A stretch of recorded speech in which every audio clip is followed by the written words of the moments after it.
Hey, what's up guys? I'm just going to be making a quick video because I promised I would. Sadly, it's not going to be about my food. I kind of was a little bit iffy preparing that today. I just grabbed some leftovers, put them into 3 meals. Anyways, what I'm going to be talking about is, now, I know that a bunch of people have been making a video about this guy, and he's kind of old news, but I just saw him the other day.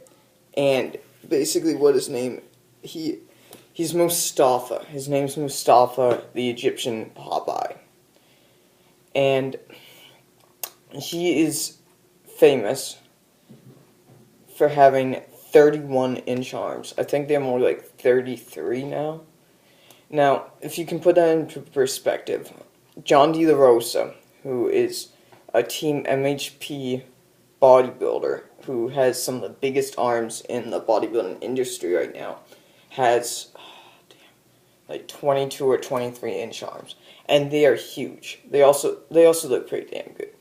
But if you can imagine that plus almost an extra foot, you get what Mustafa's arms look like.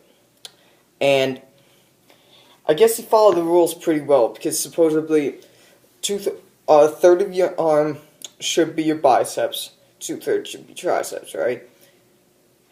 His bicep is like this, his tricep is like this. I mean, and then his forearm is about my size.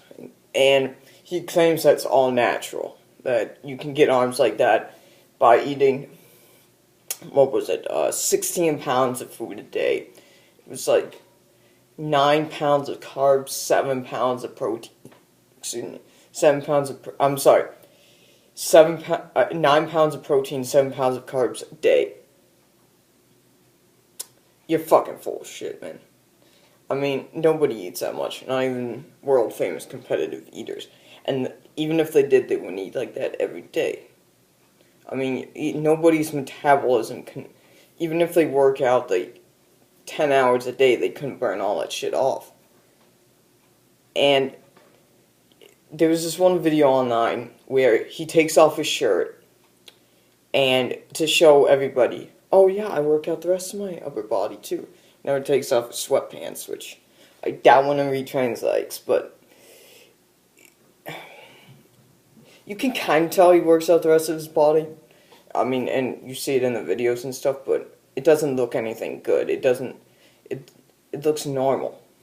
And then his arms, I mean, they look big, don't get me wrong, but they don't look like arms.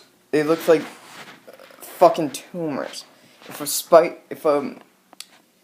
spider bit his arms and it swelled up, and when a very big spider, bigger than a tarantula, bit his arms and they swelled up, you'd basically get what he looks like.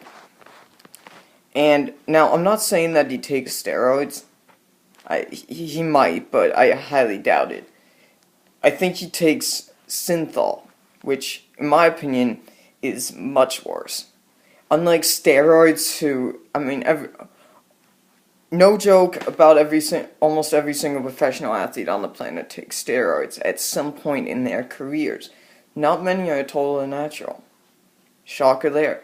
But you have to work your ass off to get muscles with steroids. I mean, it doesn't really make it that much easier. It just makes it easier to get bigger muscles. Like, it doesn't make it any easier to become a professional bodybuilder with steroids. It just makes it possible, right?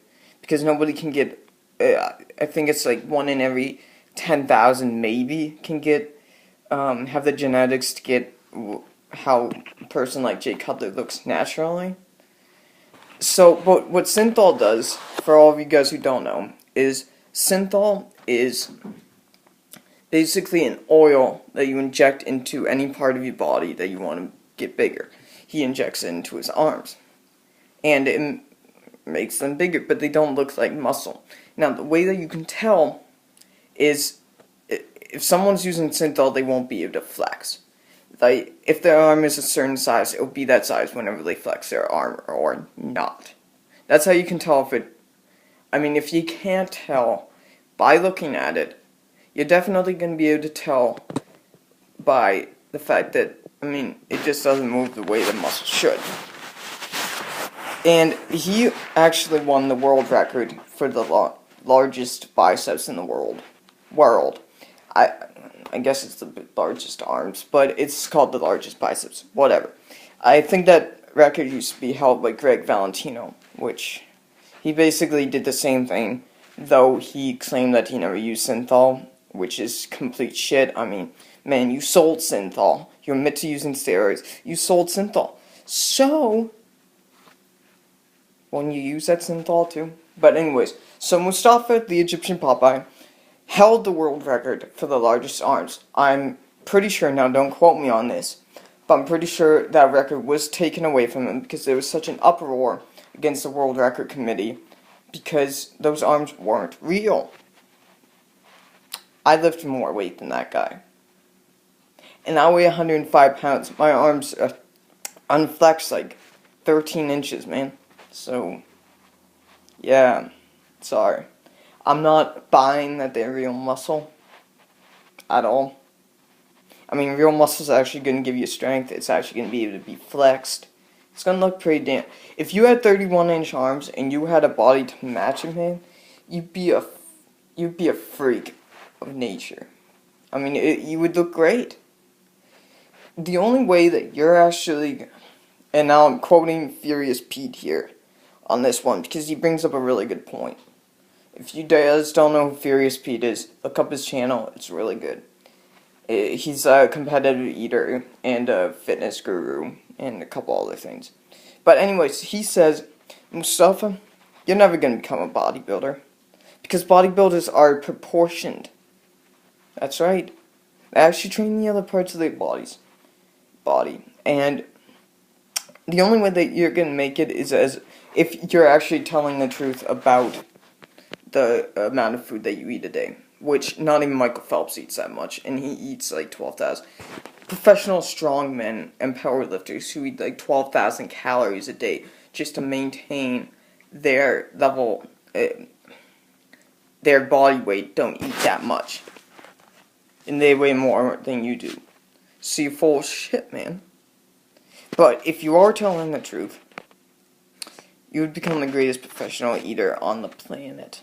And that's the only way that you're ever going to make money at all. At least in an industry. And that way, you're not going to make it in the bodybuilding industry. I mean, you just don't look good. So, I hope you guys enjoyed this video. Please subscribe. See ya.